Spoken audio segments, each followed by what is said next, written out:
want to thank y'all for tuning into the podcast of this version of Business with Two Times. This is episode 4 with Rory Lithgow, the Lithgow team in mortgaging. And I want to give a special shout out to my sponsors who made this all happen, Blackwell Realty and Auction. And you know, if you ever need anything in real estate, you definitely need to come on down to either the Nashville location, Lebanon, and now Carthage. Thank you.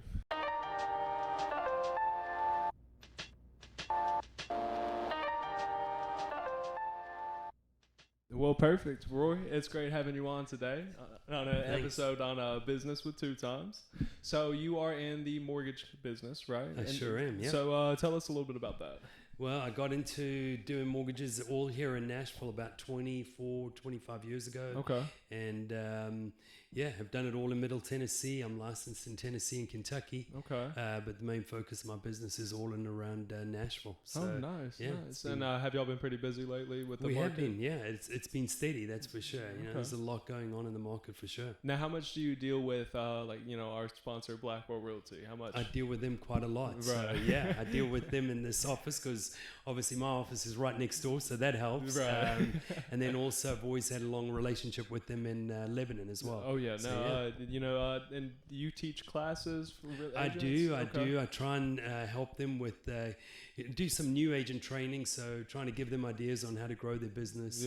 Yeah. Explain to them a little bit about mortgage products and what's out there, so that when they are talking to a client that they know if someone says, well, I've had a bankruptcy or whatever it is, that they can at least know, hey, that person could still qualify for a house. Right. And then just try and help with some time management stuff as well, because obviously that's important in sales. Make sure that we're always trying to get our names out there and talking to people about growing your making business. That list every morning. That's I have to get this done. I have to get that done, and just doing that same pattern. But what do you feel like is like the attribute that you give most of these agents? Like, what do you feel like you teach them? I think from a teaching standpoint, probably is explaining the mortgage process and how that works, and then trying to give them ideas on how to, grow their business. It could be as simple as, getting your friends and family that that own houses and going and sitting down with them and just practicing a listing presentation. Right. Just to basically have them learn what learn that you're the real estate professional and that you're going to be able to help them. They see you doing it, seeing you in the moment, going through a listing presentation. It could also just be going through a contract. Unfortunately, I think in business we don't practice enough like a professional football player would throw a football every day. Right. But we sit here and we go, well, we don't have any business. Well, then we should get out and maybe practice, and even in the course of practicing, it might actually help us grow. I 100% agree with you. So we have a lot of like young viewers, people my age and everything who are just now maybe first time home buyers. Yeah. What do you recommend they do to kind of get themselves ready financially for that? I think most important is talk to a mortgage professional. It's we hear three things very often. I mean, probably on a weekly basis. We hear, I don't have good enough credit. I don't have a great job time, and I don't have 20% to put down. Right. And it's amazing to me how many people still think that that's what they need is 20% to put down. Yet there are loans out there that don't require a down payment. You don't have to have the greatest credit scores in the world. And your job time, in cases where people have gone to college, their actual college is part of their job time. So, that makes up the 2 years. So we sometimes close on, let's say, for instance, a nursing student's been in nursing school, gets out now, wants to buy a house. She got a job offer with the hospital here in Nashville. We can close using that offer letter. And so like the 4 or 5 years she was in nursing school, you can put that towards the her job on her job, her loan application as her past like history. So I didn't know that. That's crazy. That's awesome. And does it have to be like something in like, you come out of nursing school, but you get a job as a psychiatrist? Does it have as to be long like as it stays, field? as long as it stays within your field, within the field? Yeah, it can't be you coming out of nursing school and you're going to go you know, I work in an office, you know, as an accountant Become or bookkeeper or something. Yeah, you know? kickboxing trainer. Exactly. Yeah, exactly. Something crazy. Yeah. Okay. As long as it's within the field, then normally that counts. And after they meet with a mortgage professional like yourself, like what would like be some information that you would give them then? So, you know, obviously what we find is a lot of people will meet with us thinking, okay, I'm getting prepared to buy a house. I'm only going to buy it in 6 months or a year. And what they find is they walk out because they actually qualify. Right. And, you know, so we normally will tell them, hey, the things not to do, such as don't go buy a new car. Yeah. You know, don't open. We've had people buy not one, but 2 new cars. Before they've closed. So, you know, don't go buy a new car. Don't, you know, use credit cards excessively because that can impact your credit score in a negative way. You know, don't change jobs. Don't quit your job. All things that we've seen. Right. On a daily basis. Those are the main things there. We just, you know, what things that would stand out and be very obvious to most people. Right. Yeah, you'll be surprised. Okay. And, you know, the real estate economy, especially in Nashville and Wilson County, has been insane in the last few years. How has that impacted your business? How have you kind of like approached this such a crazy where everybody's buying and prices are going up? How have you approached this? I think, you know, one, being a resource to realtors, and also to buyers, you know. It's as much as I think everybody thinks, well, I'm going to go get my real estate license, this is going to be easy. It's not easy. You know, you've got to be at a great place where you're going to get a lot of support. And, you know, I think obviously Black will do a good job with that for sure. It's, you know, and mainly just trying to be a resource for them, and being available for us has been a big help. You know, I do have a big team, so people are available on weekends to help after hours. Because unfortunately in real estate, a lot happens after 5 o'clock and on the weekends. So, you know, you've got appraisal may not come back till 7:30 on a house and completely ruin a deal. Exactly. You know? Yeah, that's right. You know, or a client's working till 5 o'clock and can't go see a property, and now all of a sudden they've fallen in love with it and they want to write an offer.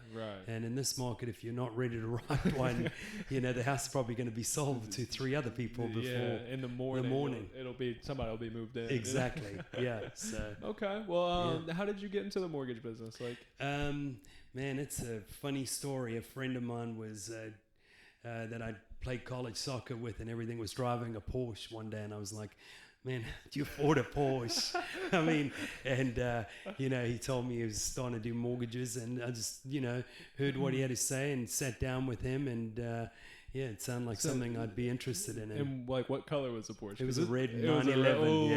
It was nice. Yeah, that would make me want to get in a mortgage. Exactly. Yeah. No, that's and so where did you play soccer at in college? I played 89 through 93. 89 through 93. Yeah. Okay. And what school was that? Western Kentucky. Western University. Kentucky. Okay. Okay. And where are you originally from? South Africa. South Africa. Yep. So definitely moving from South Africa. What's been like the biggest like difference? Man, I've lived here for 30 years now, so okay, it might be it might be harder. But I think for me, always, you know, look, it's the greatest place in the world to live in the US. I remember I came over for 1 year to get the American experience, and I went home after 1 year, and I was blown away by what I'd experienced in that 1 year. And I knew at that point I probably wouldn't live back in South Africa, a beautiful country. Great place to grow up, but especially with killer accents like that. Yeah, well, I don't know. That is one thing I'll always be jealous. I've tried to lose it; it won't go away. So, but I have to every now and again when I'm talking to Siri on my phone. It's like if you were in my car, you'd be dying laughing. So, that's awesome. I even have trouble telling Siri what to do. She doesn't listen to me very much. Me neither. No. Yeah, that's right. So how long have you been in mortgages? 24 years. 24 years. Yeah, How has it changed over time? Well, I mean, the paperwork's gotten a lot more. Yeah. When we first got in, I think we had 3 forms. Now it seems like it's about 103 forms. Yeah. But it's definitely gotten far more responsible, especially over the last few years. I mean, being in it for that long, you know, I saw the downturn and the things that we were doing to, you know, in the mortgage industry that kind of created the, you know, the financial bust that, in 2008. It began in 2008. So, I think it's gotten far more responsible. There's not as many adjustable rate mortgages. I think we've done 1 in 3 years because the client was just adamant he wanted one. Really? So just far more responsible lending, making sure people actually do truly qualify. And I think that's what everybody learned from that downturn is just, smarter lending from that point, because, those adjustable rates will mess everything up, especially if too many start collapsing. That's exactly what happened. We were looking at a terrible downturn where people lost houses, and I saw it more from of course I was here during all that, and just watching it of so many short sales going on the market and just houses being foreclosed on and everything, and then now Nashville being one of the top growing cities in the country, we're seeing developing, we're seeing buying, we're seeing a complete bubble right now, and I just imagine that your office is getting called about 24/7 right now. We get quite a few calls, that's for sure. Dad's phone literally is like just ringing 24/7, and then if he chooses who answers, he's like, all right, you go ahead and pick this one up this time. I can't do it. I can't.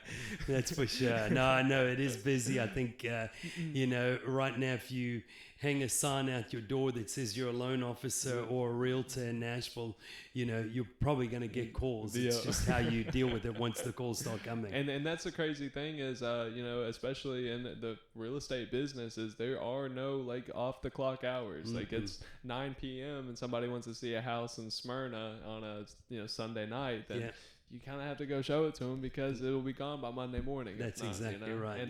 And it really is crazy how that works. And, coming from a person who was a new agent for about 5 minutes, 7 minutes, whatever, just like taking those classes and just learning things I do is just you're scrambling around like chasing buyers and you're doing all that stuff. But that was just the 5 minutes I was in real estate. No, that's okay. That you got probably more of an understanding in it than any of us. That's for sure. Just growing up in it.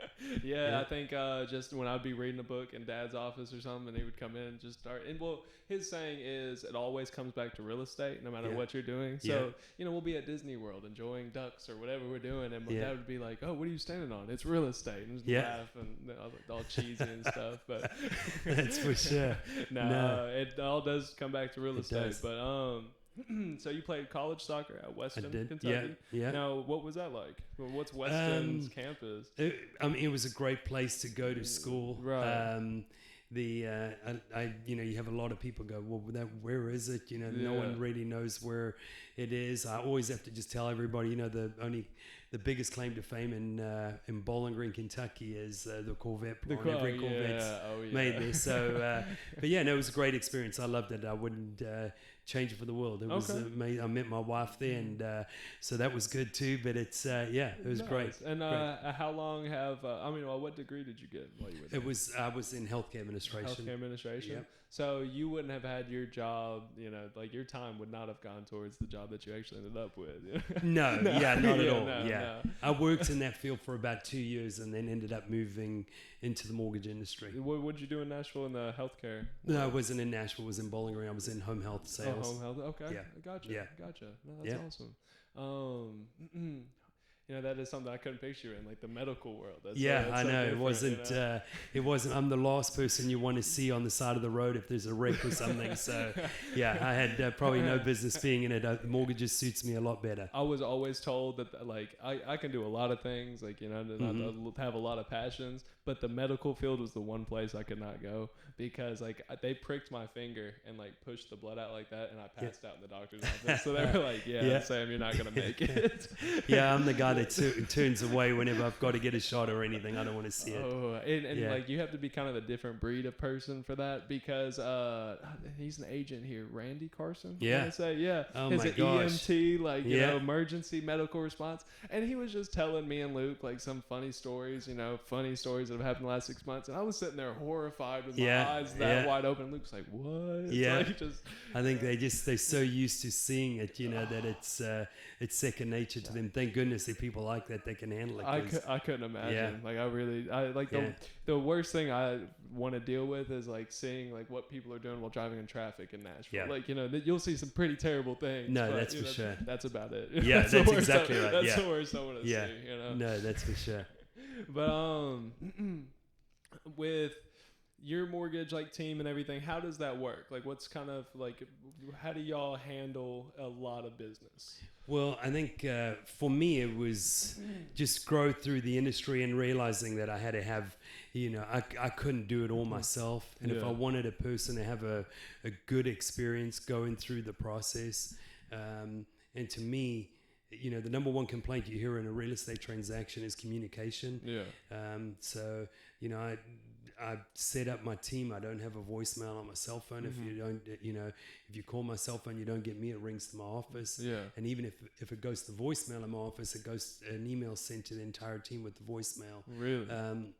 We try and make sure that people get their questions answered.